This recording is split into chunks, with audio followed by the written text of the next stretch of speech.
Si je vous dis QWERTY, AZERTY, Dvorak et Bepo, ça vous dit quelque chose? Vous êtes-vous déjà demandé pourquoi les lettres sont placées comme ça sur votre clavier et pourquoi la France et le Canada français n'ont pas la même disposition? Je vous explique l'origine des claviers en 2 minutes.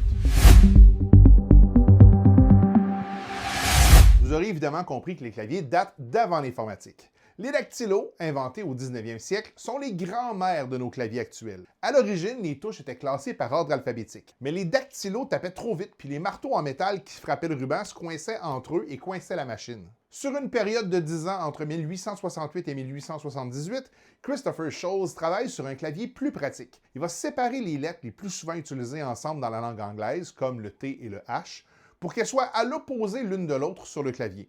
Le but avoué, c'est de ralentir la frappe pour laisser au marteau le temps de redescendre. Le clavier QWERTY est né. QWERTY parce que c'est les 6 premières lettres en haut à gauche du clavier. Quand la machine à écrire est arrivée en Europe à la fin du 19e siècle, les Français ont adapté le système à leur propre langue. On a entre autres inversé le A et le Q, le Z et le W. Mais malgré un clavier adapté pour sa langue officielle, le Québec et le Canada anglais par extension est resté avec le QWERTY américain. Pourquoi? Évidemment, le Québec est entouré par l'Amérique du Nord anglophone. Très tôt, les entreprises québécoises ont reçu des machines à écrire et des ordinateurs des États-Unis, IBM, Apple, etc.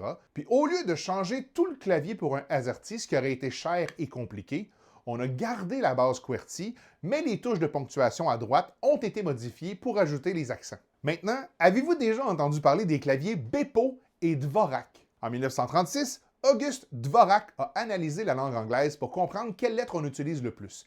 Il est arrivé à 3 conclusions simples pour optimiser la frappe. 1. Si on place les lettres les plus souvent utilisées sur la ligne du milieu, on limite les déplacements des mains. 2. Le cerveau et les mains sont plus rapides quand on alterne gauche-droite-gauche. Dvorak a placé les voyelles à gauche et les consonnes les plus fréquentes à droite. Et 3. Les lettres les plus rares sont placées sur la ligne du bas, la plus difficile à atteindre, et les lettres fréquentes sont sous les doigts les plus forts, index et majeur. Résultat, on s'entend généralement pour dire que la frappe est de 10 à 40% plus rapide avec un clavier Dvorak une fois la phase d'adaptation passée. Il y a aussi moins de déplacement des doigts parce que la rangée du milieu contient 70% des lettres les plus utilisées en anglais. Puis Bepo, vous l'aurez deviné, c'est l'adaptation francophone du Dvorak. Et pour terminer, la question qui tue, si c'est plus efficace, pourquoi on ne se sert pas du Bepo? Ben, en quelques mots, la tyrannie du standard. Seriez-vous prêt à recommencer à zéro votre tape-touche? Ben, c'est ça.